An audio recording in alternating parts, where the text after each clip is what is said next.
Hey guys, Clint Coons here, and in this video, I want to take a new look at using land trusts for investing in real estate. Okay, let's get started.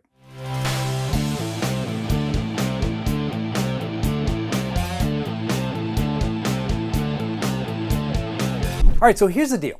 If you watched the video that I cut on the due on sale clause, or you saw that other video I did with the attorney from Texas who works with underwriters to put loans together, one of the things that really struck me about the use of land trusts and how they might be utilized now from a different standpoint. And many times you've heard me talk about it, you've heard a lot of people talk about using land trusts for that due on sale clause.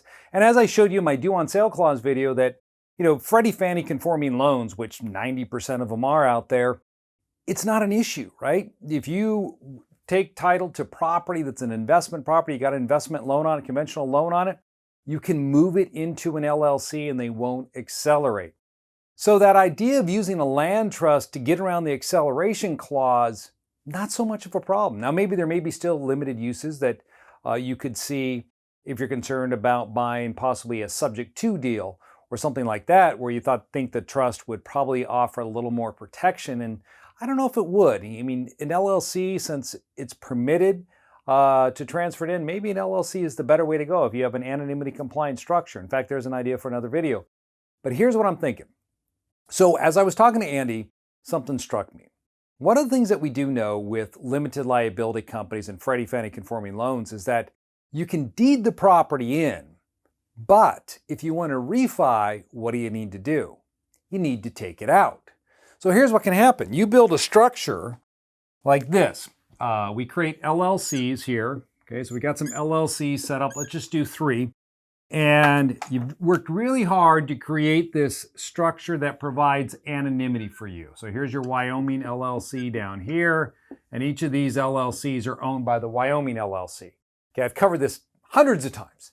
Now, when I've got a property in this LLC right here, LLC number 1, all right, LLC number 1, has this house and I want to do a refi on it. What do I have to do? I need to pull that property out and put it in my own name because it's going to be a Freddie Fannie conforming loan. If I'm not working with a portfolio lender, they're not going to allow me to refi this property in that limited liability company. I mean, check out the Burr videos I've cut where I discuss this issue. So you have to pull it out. Now, what do you see there? You see that it was held in an LLC that your name wasn't attached to, all right? And then it comes out of that LLC to your individual name. Got it? Remember in one of my videos I talk about anonymity, how to blow your anonymity with LLCs, how you can screw it up. So here we go. We get a property transferred out into your own name, and then you turn around after the refi is complete and you put it back into that LLC. So if someone was looking, what they would see is that you originally bought the property because you standard Freddie Fannie conforming loan, so it was in your name. So it went from you to LLC that doesn't have your name attached to it. So someone could possibly assume you still own it, but you really don't know that because you're not on that LLC. And then it went from this LLC to you, and then you back to the LLC. All right. So there are plenty of people out there that if they saw that, I mean, I know I would. I'd look at it and go, hell, I know what's up. Guy has a structure. He's working with Anderson, and they put together an anonymity plan for him. So this is the fresh take on the land trust that I hadn't considered before that I want you to think about. So one of the things that I've always thought of when I'm putting my structures together is to use the KISS principle. And you may look at some of my drawings and go, Clint, you don't even know what a KISS is. But believe me, I do try to adopt that. I mean, there has to be a real reason why putting an entity together. You have to say, well, you justify its existence. What is it going to do for me? Now, putting property into these LLCs, if you're just trying to avoid the due on sale clause, that is not an issue. That, to me, it isn't a big enough reason to use a land trust. I like to use land trust in my own investing wherever there's an issue with property transfers. If I can't go directly in the LLC and they're going to tax me on it, then I'll use a land trust in those situations. But now this brings up a new strategy. So if I know that I'm using the BRRRR strategy, or I'm going to want to refi this property in the future, and I want to maintain that anonymity, and I don't want to have to dismantle it and file multiple deeds, then here's what you should consider doing. Set up your structure, but include a land trust with each LLC, like this. So the land trust is owned 100% by the LLC. It's like that. This is my land trust. Now, on that initial transfer, rather than put it directly into the LLC like I did here, instead, I would put it into my land trust, just like this. Drop it into the land trust. And so now it's held in the trust. So when you go to refi the property, then what's going to happen is you're going to attempt to do the refi directly in the trust name. Now you're not going to have to pull it out. So property won't be transferred out. So there won't be a recording of the fact that property went in, then came back out to you personally. You're going to be doing it directly through that trust name itself. So you keep that anonymity shield intact. And people aren't going to know that you have all these business entities and be able to track down your other properties.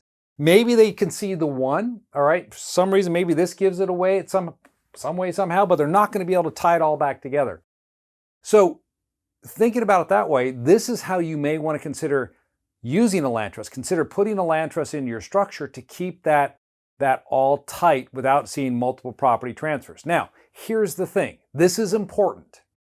If you're going to do this strategy, and I'm even reconsidering it for myself for some of those properties that I've been acquiring that are residential that I get loans on, rather than going directly in the LLC using this. When you're ready to refi the property, there's an important step here. Unless you're in Florida or Illinois, you're going to need to take this trust and you need to restate the trust. Restate the trust as a living trust. Okay? What does that mean? I've done this many times for people where I take their land trust because I know what the lender's going to do. The attorney's going to act just like Andy. They're going to look at the trust. If it's a land trust, I don't understand it, won't do it. But if it's a living trust, something that is adopted in all 50 states, recognized by all 50 states, and that's not to imply land trusts aren't recognized, they're just not recognized by statute. The living trust is more common. That's a better way to describe it. So they've seen that before. So in that instance then, with the living trust, if this comes to their desk and you've restated it to look like a living trust, which means you draft a new trust agreement that reads just like a living trust. I have a short form that I like to use. It's about 15 to 20 pages long, and we send that to the lender. First, we try to send them a certification. If they accept the certification, which is another important document you should have, and all the certification is, it gives them all the information. Who is the trustee? Who are the beneficiaries? Who is the grantor of the trust? And you send that in. They won't accept that, and they want to see a copy of the trust, and you send them a trust that looks like a living trust, so they can then use that for lending purposes. Now you're able to do the refi in the trust name. Once that's done, then you need to go back and restate the trust again back to a land trust. Now, if you're scratching your head and wondering how does this take place, well, the beauty of trust is that trust can be restated at any time. When I say restated, what it means legally is that you can change the entire trust to anything you want it to be. This is not an irrevocable trust. They can be changed at all times. They can go land trust, living trust, land trust, who knows what trust. As long as it's not an irrevocable trust, you've got a ton of flexibility there. So by making these changes, you can keep a structure in place where you're not having to pull property out and do the refis in the name of it. I thought it was interesting, a concept after talking to Andy, and I wanted to share this with you. If you haven't seen that video, definitely check that out. I'll put a link to it at the end of this video. It'll be popping up right now to go back and listen to my interview of him. But it's a strategy. You may want to consider it when it comes to taking title to your investments in the future. Take care, everyone.